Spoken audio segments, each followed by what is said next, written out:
नकली सनातनी हो कि असली है? कुछ लोगों के तो चेहरे पे लिखी हुई है नकली।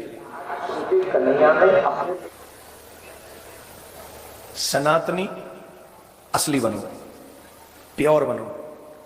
जैसे कहते हैं ना, हम अपने परिवार के लिए कुछ भी कर सकते हैं, वैसे ही कुछ भी कर सकते हैं। कुछ भी माने क्या? कम से कम हम सनातन को समझें, जिए। बोलने के लिए सनातनी न बने। जीवन में अगर हमारे कर्म अच्छे होंगे तो हम सनातनी हो जाएंगे। अब पहली बात ध्यान से सुनो, सच्चा सनातनी कथा में बात नहीं करता, मन लगाकर कथा सुनता है, और इस कथा का बहुत बड़ा फल है, बहुत बड़ा। जितने भी लोग कथा सुन रहे हैं, प्रारंभ में बता दो, ऐसा कुछ भी नहीं है कि आप कथा से प्राप्त न कर सको, सब मिल जाएगा। लेकिन एक चीज मांगना, और 7 दिन नियम से सुनना। नियम से सुनोगे, सबसे बड़ी बात बताएं, जो बहुत डिफिकल्ट है, जिसे हमारे वेदों में, शास्त्रों में मुक्ति कहा गया है। अनपथ्यो मोक्ष कामाम शृणो याच कथा में। जिसे कुछ न चाहिए वो संसार की वस्तु, वो 7 दिन में मुक्ति प्राप्त कर सकता है। मात्र 7 दिन में। 7 जन्म तपस्या करो, फिर भी नहीं पता कि मुक्ति होगी कि नहीं, और 7 दिन नियम से भागवत कथा सुनो, और संसार की कोई वस्तु मत मांगो, तो तुम्हें 7 दिन में मुक्ति मिल जाएगी। ऐसा है ये कल्प वृक्ष श्रीमद् भागवत। अब यहां जो बच्चे बैठे हैं, युवा बैठे हैं, ये कह रहे होंगे अभी तो जिया ही नहीं ढंग से और तुम मुक्त करने आ गए। सक्सेस कैसे होना है वो बताइए। जीवन में जो प्राप्त करना चाहोगे भागवत दे देगी। जो प्राप्त, जो चाहो, एक ही चीज मांगना जो तुम्हें विशेष प्यारी है, और मन लगा के नियम से ना प्राप्त हो जाएगा। एक और बात, व्यास जी ने जो कहा है वो सत्य होगा, ऐसा विश्वास मन में रखना। विश्वास के बिना डॉक्टर की दवा भी नहीं लगती। कितना भी बड़ा डॉक्टर हो, कहां रहे हो, मुंबई में डॉक्टर ऐसा, फलाने लीलावती हॉस्पिटल में, विश्वास ही नहीं, बोले आदमी डॉक्टर से लगी नहीं रहा, पता नहीं खराब दवा ना दे दे, ठीक नहीं होगे जीवन में कभी भी। और अगर ये विश्वास है कि ये डॉक्टर जानते हैं, इन्होंने दवा दी है, तो फर्क पड़ेगा, यूं कल्याण हो जाए।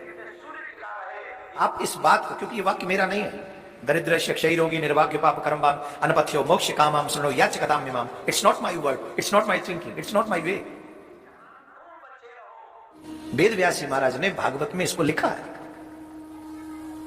दरिद्री को धन मिलेगा, रोगी को निरोगी काया मिलेगी, लोभी को धन मिलेगा, पापी निष्पाप हो जाएगा, जिसके संतान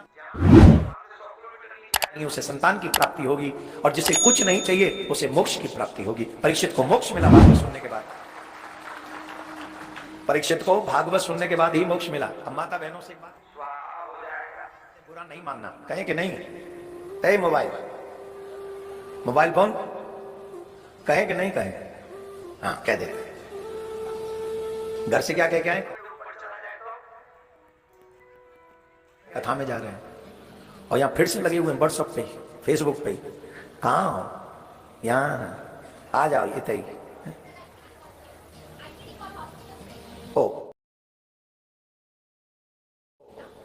ओ तो कैरी ऑन, नो प्रॉब्लम।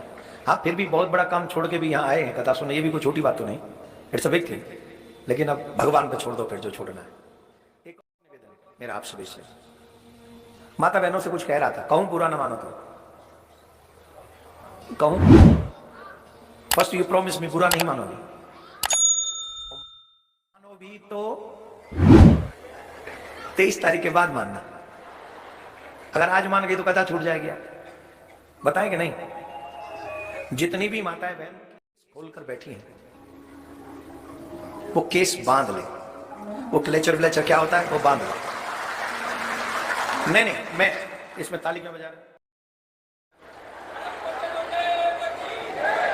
मैं इसलिए कह रहा हूं, मैं आपको बताता हूं। पूजा नहीं, हंसिए नहीं, समझिए।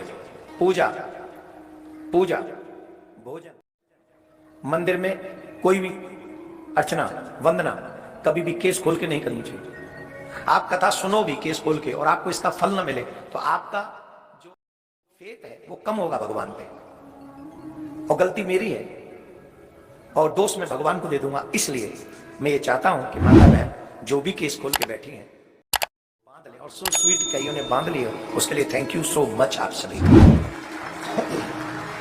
भाई लोग ध्यान से सुने, अधिकांश भाइयों की सिखा नहीं, कभी रखी नहीं, क्योंकि हमको तो एक ही बात बताई गई, सिखा रखना पंडितों का काम है, और पंडितों ने भी कह दिया कि हम अकेले हम ही क्यों, तो कितने ब्राह्मणों के नहीं है। अगर थोड़ी बहुत सिखा है तो उसे बांध के बैठे, और जिनके बाल लंबे सिखा नहीं है तो 2 बालों में गांठ मार लो ऊपर वाले, समझो यही सिखा है, और जिनमें मारो फिर उन्हें कभी कटवाना नहीं। ऐसा भाव रख के आप कथा सुनेंगे, आपको बहुत बड़ा फल मिलेगा, बहुत, आप सोच नहीं सकते इतना बड़ा फल मिलेगा। नियम से कथा सुने। आइए कथा क्रम को प्रारंभ करते हैं। सबसे पहले टांक परिवार को बहुत बहुत साधुवाद, जिन्होंने बड़े मन से इतना प्यारा सा आयोजन कराया है, जहां आज पहले ही दिन देखते बनता है आप लोगों के चेहरे में जो रौनक है, जो चमक है, वो भगवान की कथा सुनने की जो लालसा है वो अद्भुत है। और भगवान कृपा करे, आपके पितर प्रसन्न है, ये मुझे यहाँ पंडाल में घुसते ही पता लग गया। जैसे ही पंडाल में हमने प्रवेश किया हमको लग गया कि आपके पितर आप पर प्रसन्न है, इसके अलावा ये ऐसा हो नहीं सकता। और जितने भी श्रोता यहाँ बैठे हैं, आप सबके पास भी स्वर्णिम अवसर है 2 चीजों का, अपने कल्याण का और अपने। इस कथा को हम लोग सिखाएंगे, एक क्रम कथा का चलता रहेगा, दूसरा हमारे सनातन को आगे हमारे बच्चों तक कैसे पहुंचाया जाए। ये 2 चीजें महत्वपूर्ण है, इंपॉर्टेंट दोनों। इसलिए श्रीमद् भागवत प्रारंभ होती है नैमिषारण्य से। कहां से?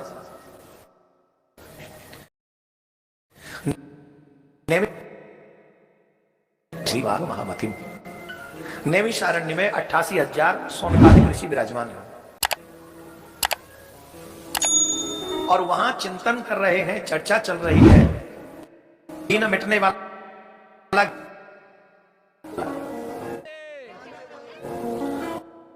उस परम श्रद्धेय सुखदेव जी महाराज आते हैं, सूत जी महाराज आते हैं, और सूत जी महाराज को आया हुआ देखकर उनको स्वागत करते हैं, उनको एक स्थान पर बैठाते हैं, आसन देते हैं, और उनसे एक प्रश्न करते हैं। आजकल के बच्चों में एक प्रॉब्लम है, जो यहां बैठे उनसे नहीं कह रहा हूं, और जिनमें हो वो अपने ऊपर ही ले लेना। आजकल के बच्चे हम उम्र लोगों के साथ ही बैठते हैं, बड़ों के साथ बैठते हैं, और यहीं पर वो बहुत बड़ी मिस्टेक करते हैं।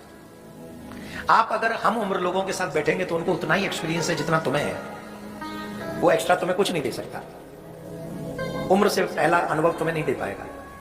लेकिन जब हम और आप अपने से बड़ों के साथ बैठेंगे, दादाजी के साथ, नाना जी के साथ, मम्मी के साथ, पापा के साथ, 1 या 2 पीढ़ी पहले का अनुभव प्राप्त हो जाएगा। आज हम लोग क्यों भटक जाते हैं? क्यों?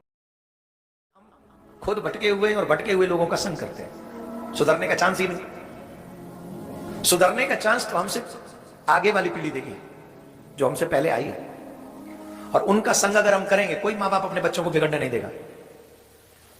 और जो बच्चे माँ बाप से छिप कर रहते हो, बचकर रहते हो, उन पे माँ बाप को ज्यादा ध्यान रखना। हमें क्यों जाना चाहिए सत्संग में? वो हमें अच्छा और बुरा बता देते हैं। अब जिन चीजों को कलयुग का सबसे बड़ा अभिशाप बताया गया शास्त्रों में, वही हमारे फ्रेंड इंजॉय इंजॉय कह के बोलते हैं। मदिरा, जुआ, परिस्त्री गबन, झूठ बोलना, किसी की निंदा करना, ये सब पाप, महापाप है। और हमारे लोग क्या कहते हैं? करो करो, कोई नहीं, एंजॉय करो, एंजॉय करो। कभी दादाजी नहीं बोलेंगे एंजॉय करो, नाना नहीं बोलेंगे एंजॉय करो, मम्मी नहीं बोलेगी एंजॉय करो, पापा नहीं बोलेंगे एंजॉय करो। वो रोकेंगे तुम्हें गलत काम करने से। मजबूत है जिन्होंने एक बार रोकेंगे कि नहीं? सौनकादिक ऋषियों ने कहा महाराज ये कलयुग है, और कलिकाल में जीव अंधकार में पड़ा हुआ है। आपका जो ज्ञान है वो करोड़ों सूर्यों के समान है, बड़े से बड़े अंधकार रूपी तिमिर को नष्ट कर सकता है। आप कृपा करके बताइए कलयुग के जीवों का कल्याण कैसे होगा, उद्धार कैसे होगा? 2-3 कामों में पूरा जीवन जा रहा है, कमाना, खाना, शादी करना और बच्चों को खिलाना, और खिलाते खिलाते बुढ़ापे में मर जाओ।